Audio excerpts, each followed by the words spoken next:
Anurag Thakur press conference कर रहे हैं, क्या कुछ कह रहे हैं सुनवाते हैं। भ्रष्टाचारी को वापस जेल जाना ही पड़ेगा, तो केजरीवाल जी के लिए रास्ते खुले हैं। और वो उनके पोस्टर पे लिखा हुआ था, होर्डिंग पे लिखा था, उनकी टैग लाइन थी, आ रहे केजरीवाल, तो तिहाड़ इंतजार कर रहा है। उत्तर प्रदेश में मिल्कीपुर चुनाव की हार की जो समीक्षा की अखिलेश यादव ने चुनाव आयोग को दे रहे हैं, लेकिन जहां दिल्ली में चुनाव प्रचार करने गए थे वहां भी हार गई वो सीटें जहां प्रचार किया। मेरा एक बड़ा सवाल विपक्ष से, हार की जिम्मेदारियां और ठीकरा अलग अलग संस्थाओं पे और सिस्टम्स पे फोड़ोगे। और सबसे बड़ा दुर्भाग्य की बात यह है कि कांग्रेस पार्टी जिसने देश में 60 साल सत्ता में रही, वो संवैधानिक संस्थाओं पर प्रश्न चिन्ह खड़ा करते हैं और हंसी का पात्र बनती हैं।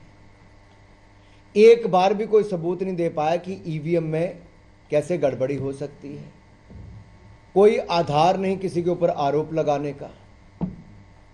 और जब जनता उनको बार बार नकारती है और ये बार बार संदेश देने का प्रयास करते हैं कि नहीं जनता ने हमें नहीं नकारा, तो जनता फिर नकारती है। और इसलिए तीन बार लगातार कांग्रेस पार्टी का दिल्ली में खाता नहीं खुल पाया। और जो लोग कभी लोगों के बैंक के खाते नहीं खोलने देते थे, आज उनका अपना खाता बंद हो गया है।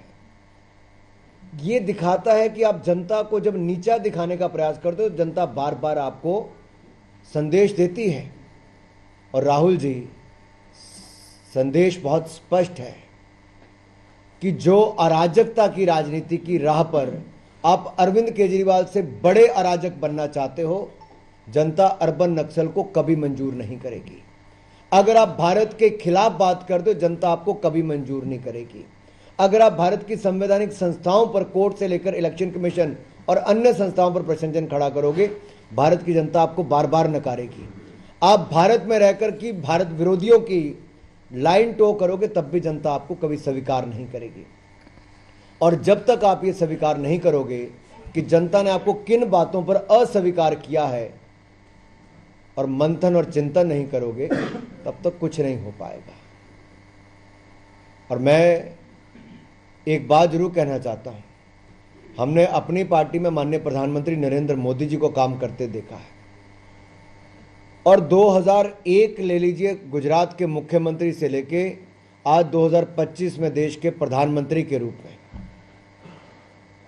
जो सोच नरेंद्र मोदी जी की है कि हर पल हर क्षण देश के लिए जीना है, ये भाव वो हर हिंदुस्तानी में देखना चाहते हैं विकसित भारत बनाने के लिए। इसलिए हम जैसे युवाओं को कहते हैं कि अगले 22 साल जो है देश के लिए समर्पित कर दो विकसित भारत बनाने के लिए। और ये शायद उनके भाव ये भारत को आगे लेकर जा रहे हैं, अर्थव्यवस्था को भी आगे बढ़ा रहे हैं, 25 करोड़ हिंदुस्तानियों को गरीबी रेखा से बाहर भी निकाल रहे हैं। और वहीं पर जो आधारभूत ढांचा उसको दुगना कर दिया। देखिए, 74 एयरपोर्ट थे 160 कर दिए, 7 एम्स थे 24 कर दिए, 9 IIIT थे 25 हो गए, 380 मेडिकल कॉलेज थे 760 हो गए, 740 यूनिवर्सिटी थी 1148 हो गई, 16 IIT थे 23 हो गए, 13 IIM थे 20 से ज़्यादा हो गए, 96,000 किलोमीटर नेशनल हाईवे थे आज 1.5 लाख किलोमीटर से ज़्यादा हो गए, 3,22,000 किलोमीटर ग्रामीण सड़कें थी आज 7,40,000 किलोमीटर से ज़्यादा हो गई। ये 10 साल में हुआ है। UPI डिजिटल ने दिखाया कि हम दुनिया के सबसे बड़े डिजिटल ट्रांजैक्शन वाले बन गए, 46% पेमेंट भारत में होती है। तो मोदी जी ने विकास भी किया, अर्थव्यवस्था को भी आगे बढ़ाया, गरीबों को गरीबी रेखा से बाहर निकाला। और दिल्ली की जनता को लगा अगर जहां झुकी वहां मकान कोई दे सकता तो नरेंद्र मोदी दे सकता है, नल से स्वच्छ जल दे सकता है नरेंद्र मोदी दे सकते हैं। क्योंकि देश के 6 लाख पंचायतों के ऐसे लाखों गांव में पहाड़ से लेकर रेगिस्तान तक नल से स्वच्छ जल देने का काम मोदी जी ने किया है। अनुराग जी, लेकिन विपक्ष सवाल उठा रहा है कि बेड़ियों में भारतीयों को अमेरिका से लाया जा रहा है, कड़ियों में लाया जा रहा है। मैं इतना ही कहूंगा कि हमारे विदेश मंत्री जी ने बड़ा विस्तार में इसका उत्तर दिया। और कांग्रेस को मैं याद करवाना चाहता हूं इमरजेंसी का वो कालखंड जो यही मीडिया के मित्र ये भी बेड़ियों में बंधे होते थे, जेल में पड़े होते थे, कोई कसूर नहीं था। जॉर्ज फर्नांडिस जी की फोटो आजकल चल रही है जंजीरों में बंधे हुए। ये कांग्रेस को याद करना होगा इंदिरा गांधी जी का वो काल जो सबसे बड़ा काला अध्याय था आजाद भारत का। और वो इमरजेंसी, देश वैसा समय फिर वापस नहीं देखना चाहता। सर, बसपा सुप्रीमो मायावती का आज एक बयान आया है। उन्होंने सीधे तौर पर दिल्ली में जो चुनावी नतीजे आए उस पर कहा है कि हवा जिधर चल रही थी जनता उधर गई है। एक तरफ आप लोग विकास के मुद्दे की बात कर रहे हैं कि बसपा सुप्रीमो का ये बयान है। क्या बयान आया है? इन्होंने कहा कि जिधर की हवा चल रही थी जनता हवा की तरफ गई है। नहीं, वो तो हवा तो जनता ही चलाती है भाई।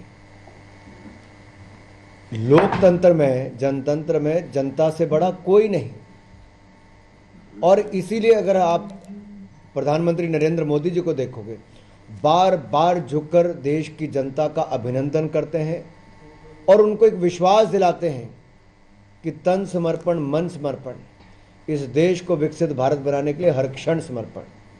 और ये समर्पण भाव ही नरेंद्र मोदी जी का है जो देश को आगे लेके जा रहा है। उनकी टीम दिन रात एक करके उनके साथ काम कर रही है और देश, मुझे लगता है, बार बार मोदी जी में अपना विश्वास व्यक्त करता रहेगा और भारतीय जनता पार्टी अपना काम करती रहेगी। सर, अयोध्या के सवाल है कि अयोध्या में मिल्कीपुर हारने के बाद अब अवधेश प्रसाद जी कह रहे हैं कि भगवान राम बेईमानी करने वालों को माफ नहीं करेगा, इतना पाप कर दिया इन लोगों ने, चुनाव आयोग पर सवाल खड़े कर रहे हैं। मुझे लगता है भगवान राम हम सबके राधे हैं